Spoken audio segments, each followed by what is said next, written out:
The American Dream ideology, treading water in part through reality television. What is the American Dream? The American Dream is the ideology that an individual may achieve financial success and peer recognition through hard work within one's own abilities. This image of working hard within the individual American's means and capability does not mean necessarily inordinate amounts of wealth, but also entails recognition by others.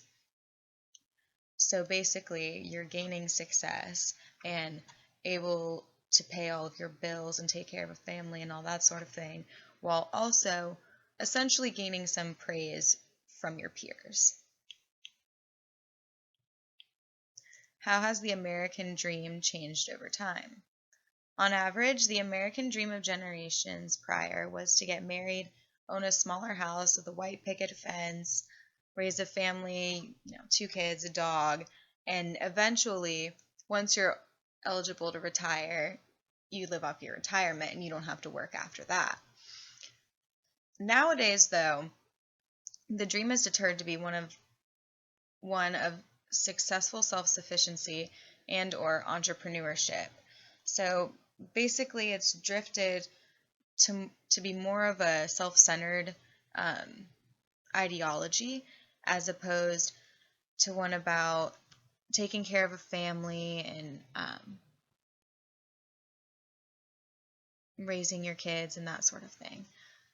This millennial survey taken in 2013 states that 40% of millennials, which would be our generation, chooses their mobile phone over their car, TV, or computer tablet.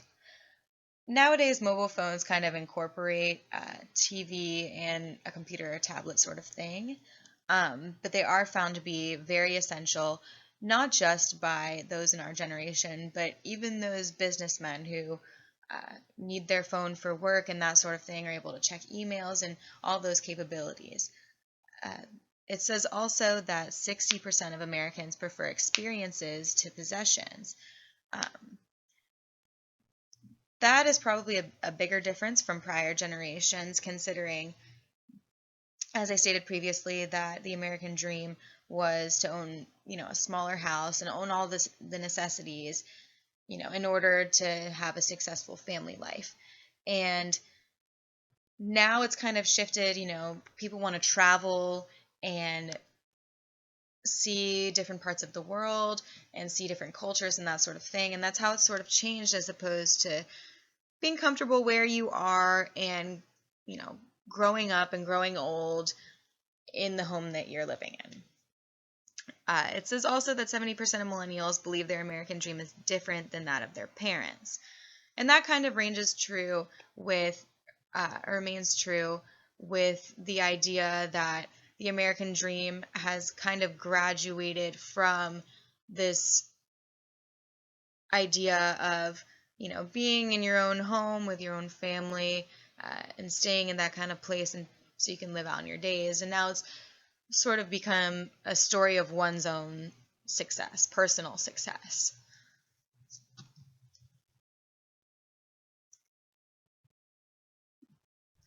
Given the U.S.'s current economic state and the average American struggle with underemployment whilst combating credit card debt, student loans, and a mortgage, the American dream is commonly believed to be unfeasible, unattainable. If you look at the political cartoon over to the right, it says the American pipe dream with attached mirage. As you can tell, that the family is not only carrying a baby on the wife's back, but they're also dragging student loans, credit card debt, and he's chained down with underemployment. And as many of you know, statistically, the U.S.'s unemployment rate has been going up a little bit with the whole economic crisis, and we're still kind of recovering from that. And with all of these debts and just the way that our economy is headed, it's the American dream is being forced to change in a way to accommodate for those things. Why is the American dream supposedly dead? Middle-aged adults have the responsibility of supporting dependents, caring for a household, managing debt, and bringing home the bacon. This can increase one's feelings of stress or depression without their degree of success or about their degree of success, leading to the assumption that the American dream is impossible. The top 2% of Americans are the most successful in terms of the American dream. The prevalence of large corporations supplementing income in these households may indeed prevent small businesses owned by middle class citizens to reach their full financial potential. So a lot of these small businesses and small business owners depend on investors, and those people kind of a part of the top 2%, or part of corporate America owns a lot of what you would think would be small businesses just in portions, because it takes so much to be putting out, you know, comparably a smaller product as opposed to corporate America's, Walmart and that sort of thing. So you're going up against these higher businesses and not necessarily getting as much as you could out of that. Why reality television? With the global ease of going digital, TV programs are accessible through almost any device given a network connection. Both good and bad ideas have the opportunity to go viral, whether it's through YouTube and any sort of website that can play a reality television show, even just clips. You can see certain behaviors and ideas that can potentially change someone's life in terms of success. Contests like shows provide a make it or break it chance to further one's career and gain national or global recognition.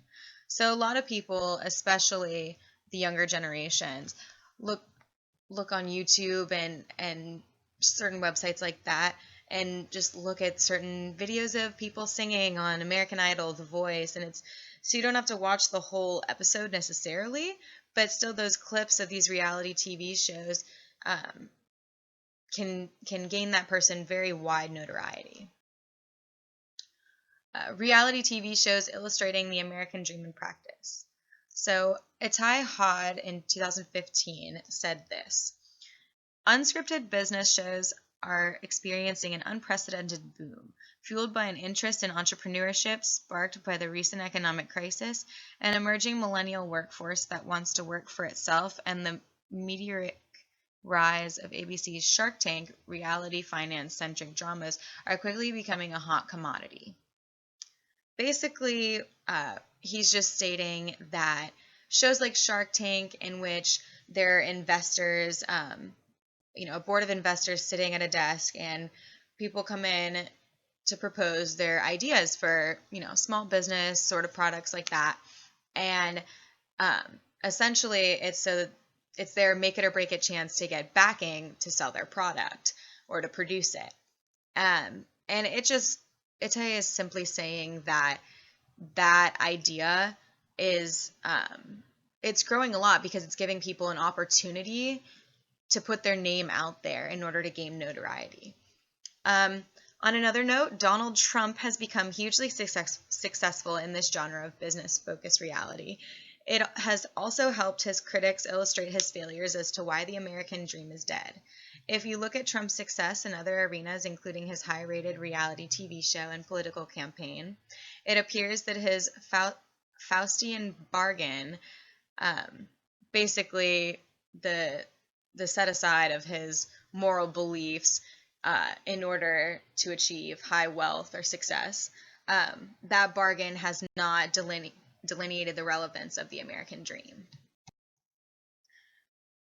Going along with the Donald Trump idea, I just have a few comics here to go through.